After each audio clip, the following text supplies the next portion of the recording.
My brothers and sisters, Nimellarigu, Namaskara. I come from South India, and in the South we say Namaskara. Other places we say Namaste. And I think Professor Vedyanathan is here. I'm sure he'll be very happy. And when I go to Delhi, I tell people in Delhi that the South is also a part of India. India is not Delhi and Uttar Pradesh. And you must listen to the people in the South. They're very evolved. Also the people in the East, because they are on an unending debate about what happened to India after the British left, and they still not finished the debate. And the people in the West, they're still counting that 500,000 rupee notes. And some people in the far north, they're throwing stones. And now they're quiet because there are no more 500,000 rupee notes too. So I wanted to talk today about Bharat at 2030 and how tech entrepreneurship and the young people of India are going to change. The generation that is now coming into prominence are people who don't have the hang-up of partition, of Pakistan, of caste, and many things else which ails the Indian mind of our political leaders in India and in Delhi. Many of you will not understand this because you are in a very different country and you look at life very differently. But India is a very complex country. One of the mistakes you must make is not to look at India as one single country. We are a collection of 29 countries brought together by a common civilization. And each one of these countries, which you call states, are very different. Tamil Nadu has got no connection with Rajasthan. And the Kerala, it's got nothing to do with West Bengal except they're ruled by the communists for a long period of time. Except in Kerala, they alternate every 5 years. And the Bengalis are a bit slow. They kept them for 30 years. So we must look at India in a very different manner so that we know what we are. Bharat will be among the top 5 nations of the world by 2030 in nominal terms. And will be the third largest country in nominal terms by that time. And nothing can stop the march of India, whose time has now come.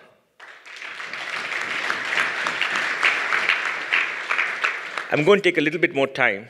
I want to explain this metrics to you. Look at the data. We are 1.29 billion people. We are growing at 1.3%. 1.3% means that the growth rate of population, gross of the death rate, is something like about 2% a year. 0.7 die every year. It's a very large number. Maybe 25,000 Indians die every single day. Now, when you talk about 1.3, the population stability rate is 2.1 per fertile woman, called the total fertility rate. India is got a fertility rate today of 2.3, but the whole of the South is 1.7, much below the replacement rate. West Bengal is 1.6, much below the replacement rate. And in West Bengal, the Bhadralok, who are the middle class of Calcutta, are either left Calcutta or are going to disappear by 2030 because they're not producing enough children. All of you accuse us of producing more children. Yes, we produce more children. We produce 25 million children a year. China produces only 16. Out of 25 million, 1 million died before the age of 5. It's a great tragedy. But 24 attained the age of majority. It's been 25 million for the last 25, 30 years and could come down over a period of time, but our population stabilized. When you speak about a total fertility rate of 2.3, we must remember we only have 935 women per 1,000 men. Haryana has 885 or something like that. Kerala has 1,056. Not because women are greatly more respected, except the men have gone away to the Middle East. And you'll be very surprised, 9% of Kerala's population today is Bihari. Because for people from Bihar coming to Kerala, where you get 1,000 rupees a day for a mason, 500 for unskilled work, is like going to Dubai. And there is a social tension appearing here. By 2030, 25% of population of Kerala could be Bihari. Because Kerala has grown only 5% over the last 10 years. China has grown, I think, 4.5. Kerala has grown only 5. And you can imagine this change in demographics all over India. The total fertility rate in Bihar is 3.5 per fertile woman. It's come down. Fertility rate in UP is 2.4 or 2.6. Rajasthan is 2.3. Or the middle of India is a source of social tension. The south of India, Maharashtra, Tamil Nadu, Karnataka, Kerala, Telangana, I don't know any other state has come up before I left India. make up only 25% of the population by 2011. In 1971, they were 30%. They have shrunk. Maybe some of them have come here, but they are shrunk because the North is growing. In 1978, Parliament passed a law to freeze the number of seats in Lok Sabha at 542 for 30 years till 2001. And in 2004, the Kulbing Singh Committee was set up by Vajpayee's government before they went. And by 2008, there's delimitation. And the seats are frozen till 2031. So when you talk about politics, 26% of India is urban. They produce 75% of economic output and taxes. But they have only 26% of political power. And by 2030, India will be 50% urban. But we're not going to send our representatives to parliament. So all the policies there are to get votes from the rural areas, the subsidies and all that. And from the rural areas, people without a notion how to run this country come to power to parliament, and we have a problem. So the political problem of democracy is very real, and that's why you find the kind of politician that we have. But we must accept that democracy has been successful because the bottom 40% of India have got political power. It's unbelievable. And the leaders who come from the bottom 40%, it'll take them 10, 15 years to understand what India is and what has to be done. It's a very important thing to understand. So India will be stable as a democracy. And the stability is very important for India. And we must never forget that. Except that, we're going to be in trouble because the economic policy is 2 steps forward, 1 step back, and all this is going to happen. And there's corruption, there's all kind of stuff. So we're going through this tremendous change. When you got freedom, Bala, we were 3% of India had political power. And then they abolished the zamindars, but the Zamindari Abolition Act, by 1960, maybe 10%. And then we had the Mandal Commission, it went to maybe 30, 40%. So we had this intermediary caste, like the Yadavs and all come to power. And then we had the Dalits come to power. That means 100% of the people are now enjoying political power. It has the repercussions. Life expectancy is low, 68 years. Women live longer in India. They'll have their ultimate revenge on the men for oppressing them and suppressing them. They're going to live longer. But the thing is, if you take away infant mortality, the life expectancy is 73 years today, which is not bad. In Kerala, they probably live 77 years. They're living longer. Literacy is 74%. For people in the age group of 15 to 64 is 91%. So it's okay. Our GDP is $2.08 trillion, nominal terms. All right, we grew 7.6. But in PPP term, purchasing power parity, which explains that for a basket of goods and services, what is the price compared to the same basket in the United States? We are at $8 trillion. We're the 3rd largest in the world, overtaking Japan, overtaking Germany. These are all data from the IMF and the World Bank.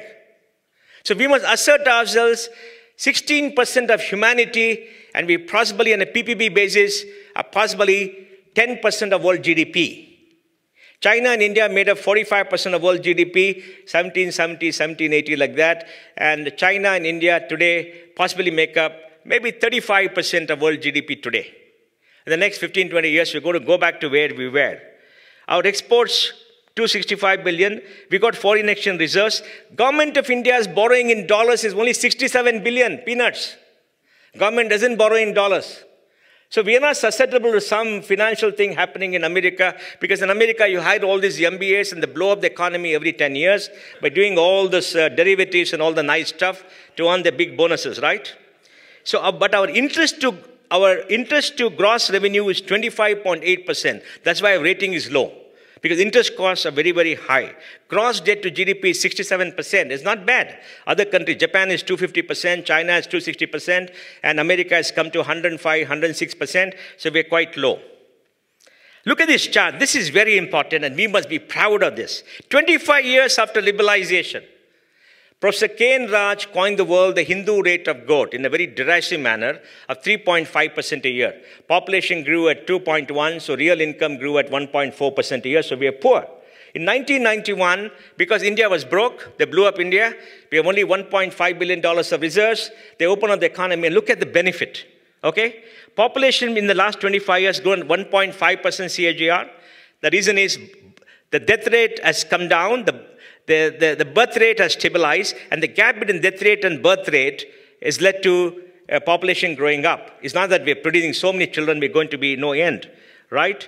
And literacy rate has gone only at 1.8%, But GDP, if you look at GDP in current prices and rupees has been 13.8% a year CAGR for 25 years. 13.8% in local currency, 8.4% in dollars from 1991 till 2016. Show me which country has grown for 25 years at 8.4%. In the recent past, only China has grown from 1978 till 2014 at 9.9% a year. No other country, 8.4% a year. We got to be proud of this. In India, we don't talk about our success. We talk about cash, gaze, all that rotten stuff. Let's talk about this 8.4%. I'm sure you understand what it means, right? Per capita income has also grown at 6.8%. The difference, the rate in population growth. Exports 11.8 in dollars, 12.4 in, and in worldwide trade, share of India's trade is 5.9%. In 1900, we had 10%. In 1947, we got free. I think we had 2.5 to 3%. Now it's gone to 5.9%, right? The savings rate is pretty good. The investment rate is pretty good. And we are a self-sufficient economy. Look at its growth rates. We've grown at 9.6%. After Vajpayee's government fell, the UPA got all the benefits. For the first 5 years, they're good because the communists were in power. And after the communists left, they blew up the economy by overspending in UPA too. But we have grown all this year, this consistency. And look at this chart. China is much bigger than us, but we are 10 years behind China. China opened up in 1978, India opened up in 1991. 1978 till 2014 at 15, they grew at 9.9% a year. The Chinese did it very well. No country has grown the pace for so long as China has done. But we are 10 years behind China. And China grew at 9.9 as against India for one reason. Women's participation workforce is 80% in China. In India, it's 30%. We oppress a woman. We suppress a woman. And we must change. It's the women of India who will make us grow faster. Because when Mao brought freedom, Mao took over China. He didn't bring freedom, took over China, 1949. He said, women hold up half of heaven. Educated the women. Educate everybody. Gave them equal treatment. And of course, they have the one-child policy and all that, but women participation. We must go to China to see how many. Our women are much more vocal, they're much more assertive, we got more freedom, but a large number of women are very oppressed. And we must, the Sri Shakti is the only one. You go to Tamil Nadu, it's a fairly well state. Amma has done a lot of interesting things. If you pardon me, she's castrated all the men in a cabinet. So the state works. West Bengal, where Mamata rules, she rules with the iron hand. And Behenji, right, in UP, she ruled well. There was law and order. And in the West, Vasundhara Raja is doing a fabulous job. The women are doing a good job. And in Delhi, Sheila Dixit, right, she ran the state quite well. Now you see this Kejriwal, it's a disaster. But Sheila Dixit built up.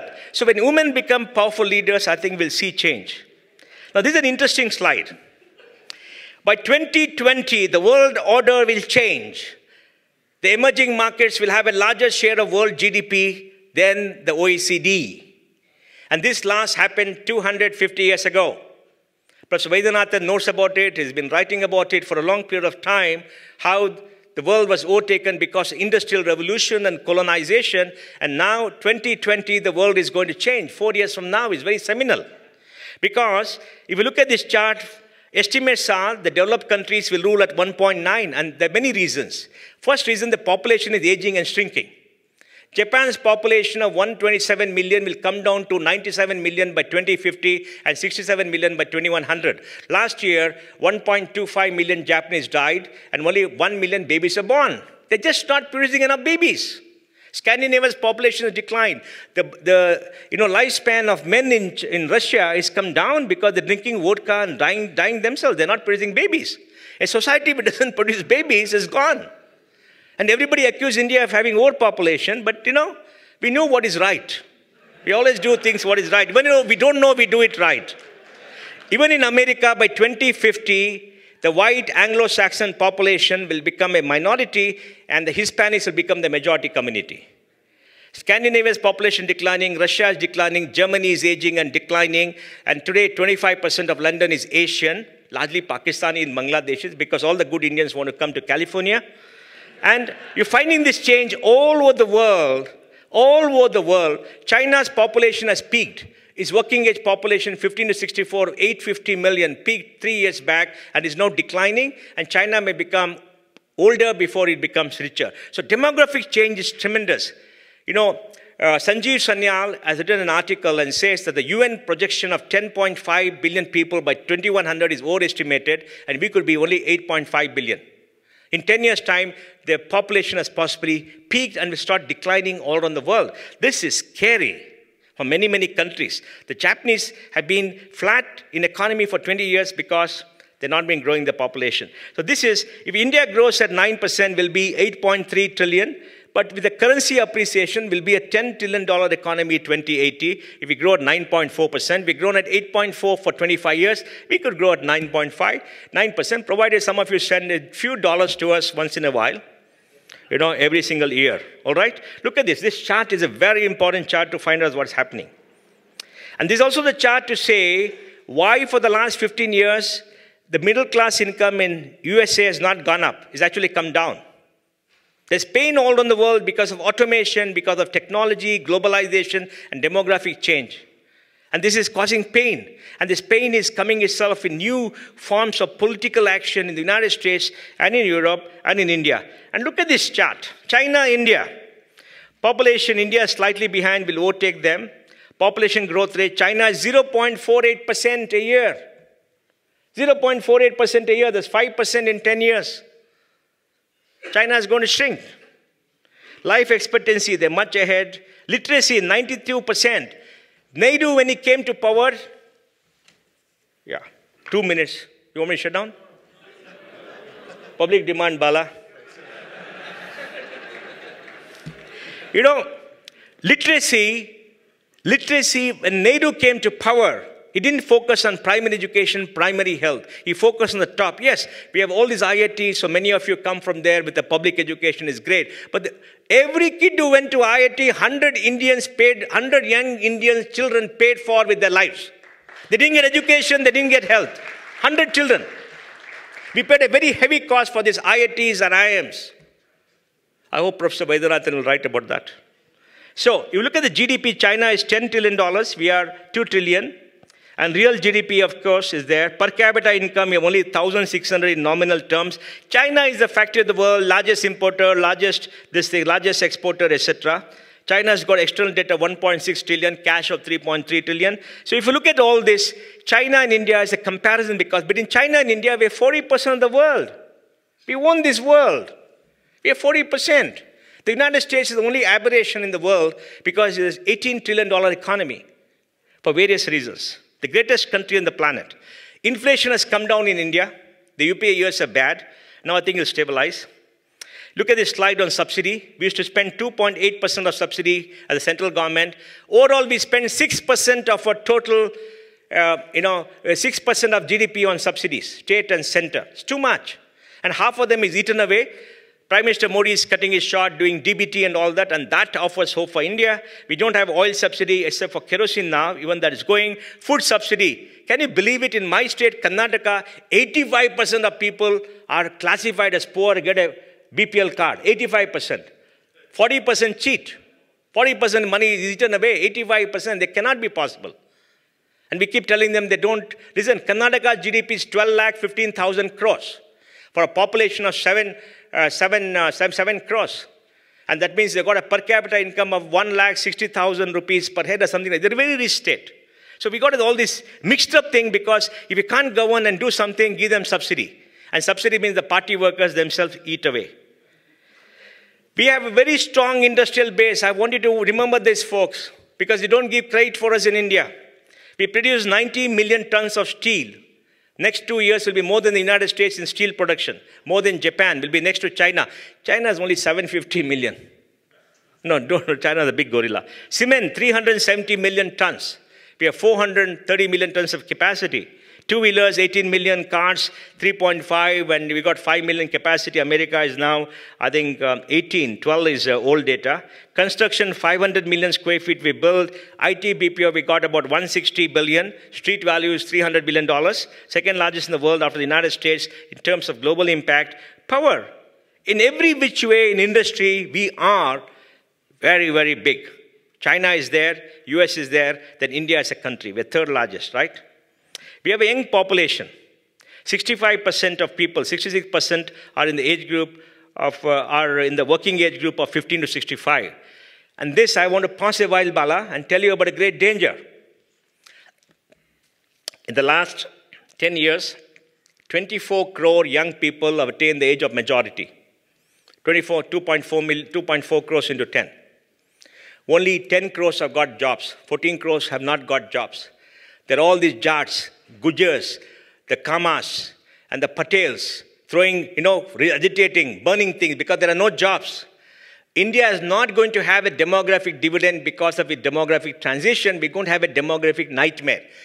In the next 10 years, another 10 crore people are not going to have jobs. We're going to have 20 crore people in the age group of 21 to 40 in the next 20 years with no jobs, underemployed. And they're going to join the political parties and create social tension in India unless you invite a great majority to come here because you're a big country. You need a lot of more people. And this is the biggest threat to India. There's no demographic dividend. It's gone. Talk is all gone. All people talk without data in India. We're not producing enough jobs. And it's creating social tension, largely in middle India, not in the south. In the south, our gross enrollment rate is quite high. I'm going to talk about that. So we have a problem. So if you look at India as one country, you're going to miss the bus. You've got to see every single state and see what they're doing. And this is a very important slide. It's a source of great tension. This is the number one problem for India. Lack of enough jobs. What do you do with these young, brilliant minds who want to join parties like Yadav's party and throw stones? Look at this chart. We are not an aging country. We can be the largest economy in the world. Because look at this. By 2020, Japan's population will be 48 years. Western Europe, 45. They're all aging. Germany in 2020 will have 2 young people to pay the pension of 1 senior person because they pay pension, pay as you earn. They're not funded pension. India's is only 28 years by that point of time. We're going to be a young country. We're going to be the largest labor surplus country for many years to come. Higher education, we have 800 universities, 34.5 million people in college. China is 36. And we are 6 million doing engineering. Next 2 years, 1.2 million or 1 million will pass every year. Or 400,000 are very good. And luckily for the balance, we have Ola and Uber. So they can all drive cars because they have taught them how to remove the bonnet and say there's some engine there. But they don't know how to remove the engine because they're all automatic transmission, right? So there's a big problem in education. We have medical. We have huge capacity in the professional courses which have grown higher. We have something called arts. They do an MA in English, in Hindi, in Rajasthan. And in Kerala, they got more MAs in English, all in Malayalam. Investment as GDP came down in the UPA years. The latest data is much better. It will be something like 33, 34%. We have savings. We only need 2% of GDP, that is $40, $50 billion a year in foreign exchange coming into India. We're not dependent on the world's capital. We only take 2%. We could take more, but 2%, and we can manage. Consumption as part of GDP. India's growth has been consumption-led. China's growth has been investment-led. We spoke about it yesterday. And this is good news. GDP by sector. Look at this slide. This is where I think as a country we have failed. Our services is 53% of GDP. China is 51%. But our industry is only 29%. And the China industry is 40%. Agriculture is 9%. Today, 52% of India depends on agriculture, which is today, this 2-year-old data, 16% of GDP growing at 3%. 48% of India depends on industry and services growing at 10%. So the income levels between people on the land and people outside is widening. So we need to take 300 million people out of land into industry and services by educating them and creating industry in the next 15 years. And that's a major challenge. China has removed 300 million people in the last 15 years. We do about 100 million every 10 years because this percentage of 52 has come down from 62 over the last 10 years. This is the difference between China. China did it right. We didn't do it right. We still grew at 8.4%. But our services sector is fairly large. This is crazy because only developed countries have services of 65, 70%. America, I think, has got 80%. Here, we are under-investing in infrastructure. China needs to invest 6.4%. They're doing 8.5%. India needs to invest 6.9%, and we are doing 4.7%. That's why we have lousy infrastructure in India. Right? We are under-investing for many years. This is again about industry. Now, What's going to happen next 10, 15 years? The young people of India, the brilliant engineers who are coming out, all those young people with dreams in their eyes who are becoming entrepreneurs are going to create this new economy. Look at this. We are the third largest startup ecosystem in the world. 20,000 startups in India. They create $80 billion of value. Last year, there were 5,000 startups, 1,250 got funded.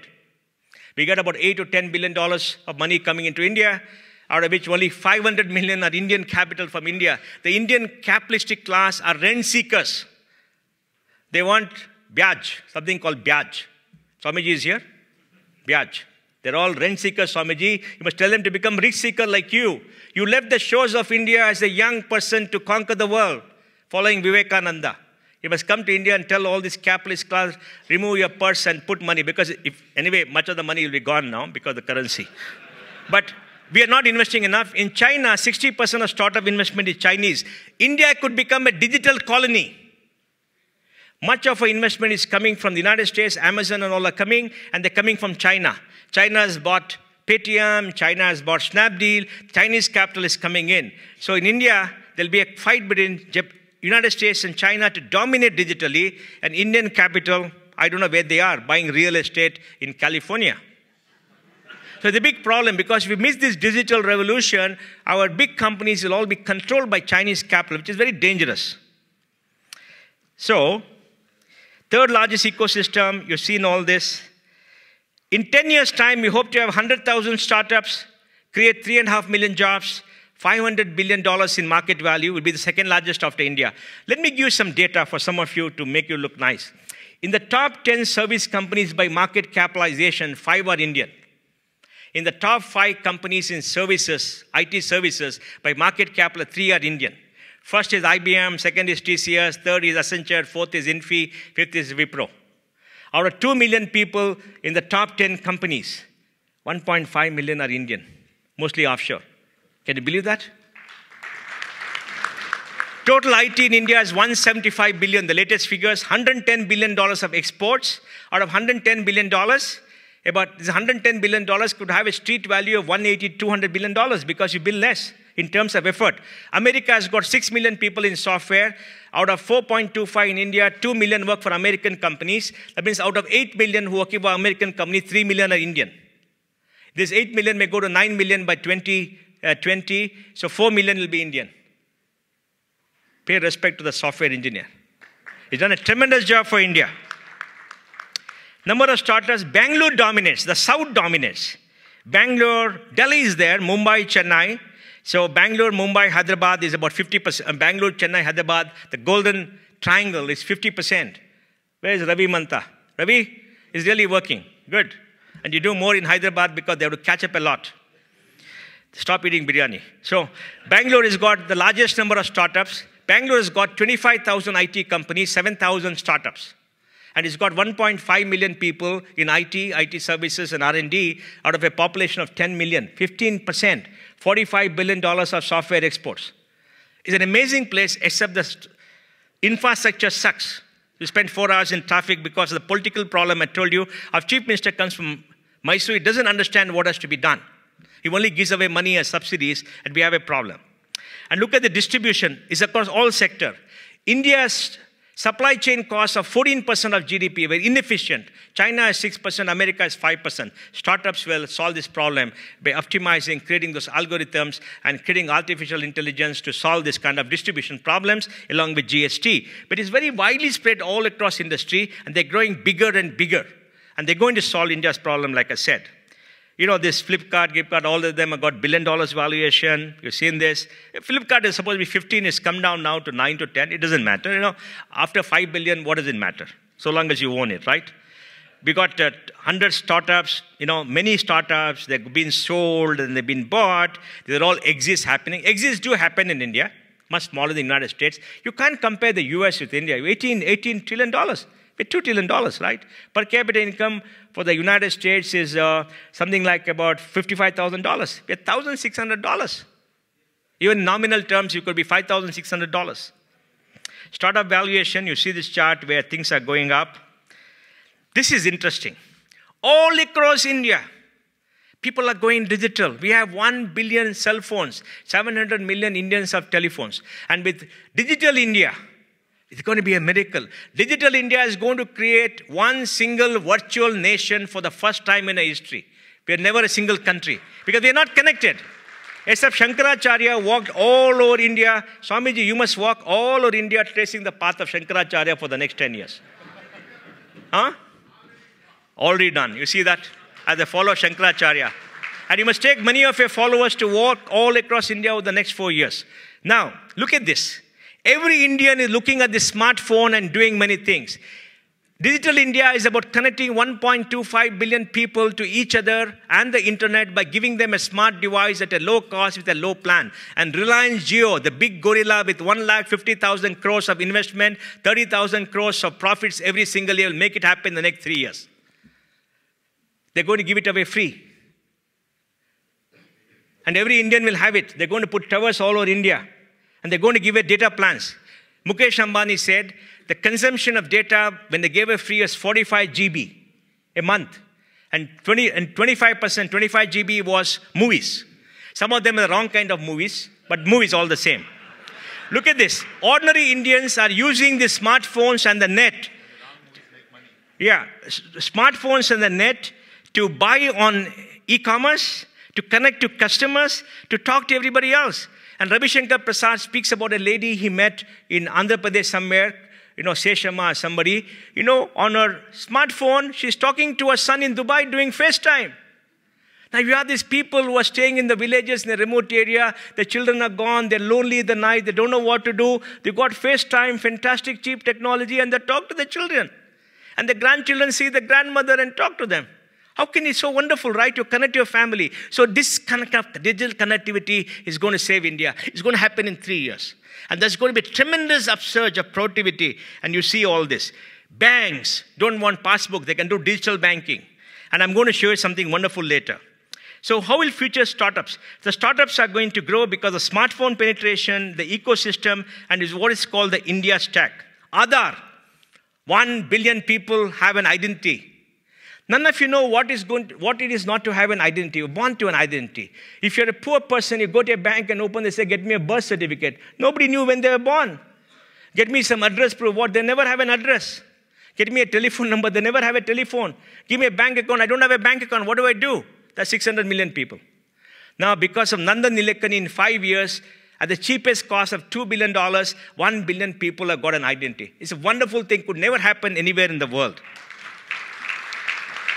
There's something called the Bharat stack. It is the India stack, but everything has to be Bharat, so it becomes the Bharat stack in financial services, right?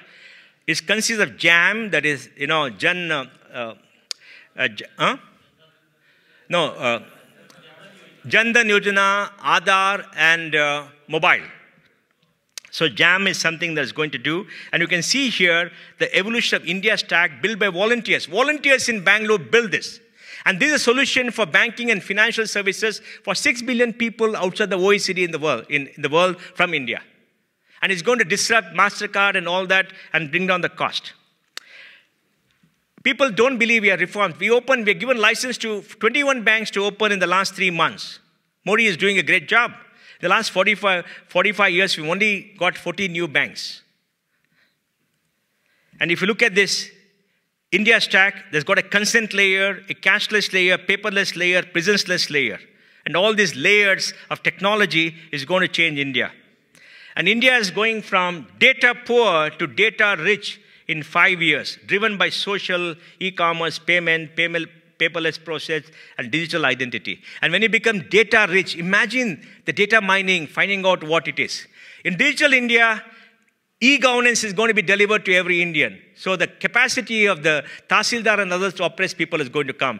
Banking is going to be given to everybody on the mobile. So you can transact money, get your balance, and you can do everything else. You can do e-commerce. India has got 200 million artisans. If you get a web page and payment gateway, they can do e-commerce to everybody. Health. In a remote place in Kalahandi, you can connect to a physician in Bangalore just on FaceTime if you're connected. And physicians in Bangalore, the experts, are only occupied 35% of the time. Rest of the time, they're free. We can talk to Professor Kothari. He could take classes for all these million unfed, unwashed Indians from here. Just imagine on the MOOCs. Education. Every child should get a tablet in India. We're telling Modi that if you please give a tablet to every child after class 6. The children should have a tablet, rich multimedia content, speaking to them in their own language, and they can do Wi-Fi and thing. Pratham did the experiment just recently. 3,000 tablets were given in a remote village in Uttar Pradesh, which nobody has heard of and nobody will, because there are no roads to go there. And those children got tablets with passwords. You know what the children did? They hacked the password. They changed everything. Now they're doing video, they're learning on the web, they're doing classes, they're doing some wonderful things because the child's mind is curious. He learns. He's so very elastic. And we stuff it and we regiment it. We destroy it and put all kind of nonsense in it and make them all those Yadav politicians. But these kids are doing. So if it gives to all children, imagine what will happen. 150 million tablets in 3 years. That'll be wonderful, right? So the digital India. And then entertainment. In the night, in the remote place where there's no power because you can use solar, you can see movies. You can see all the movies. And they can talk to Modi. Modi can do Man Ki Baat with all the women. He's giving away 50 crores, 5 crores of free gas, 5 crores women. BPL, right? 50 million.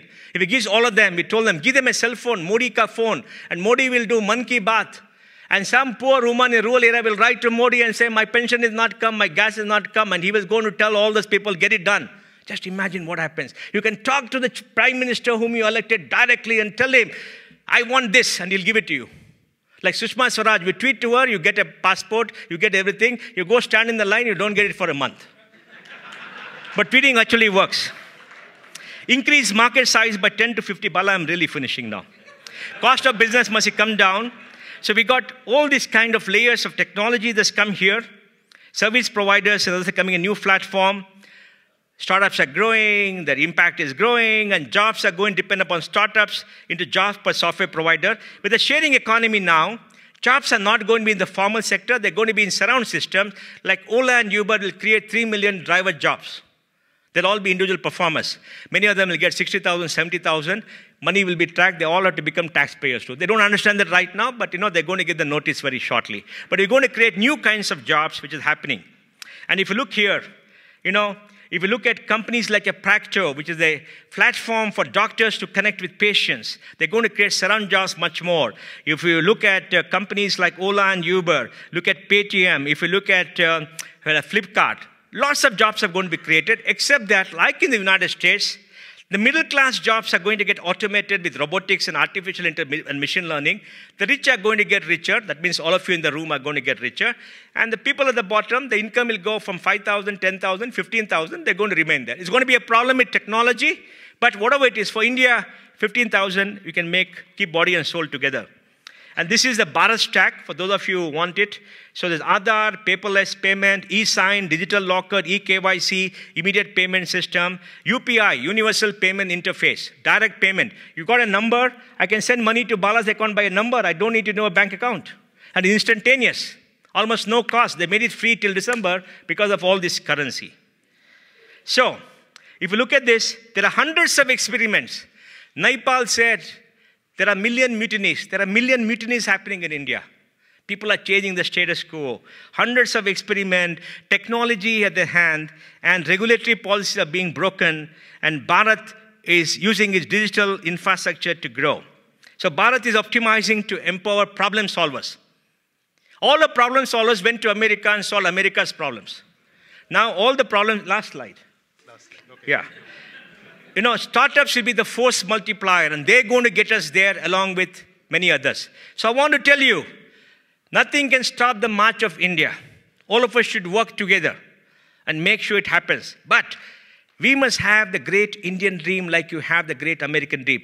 Every Indian should have food on the table, power in the switch, a toilet in the house, water in the tap, a road to the house, education for the children, and jobs.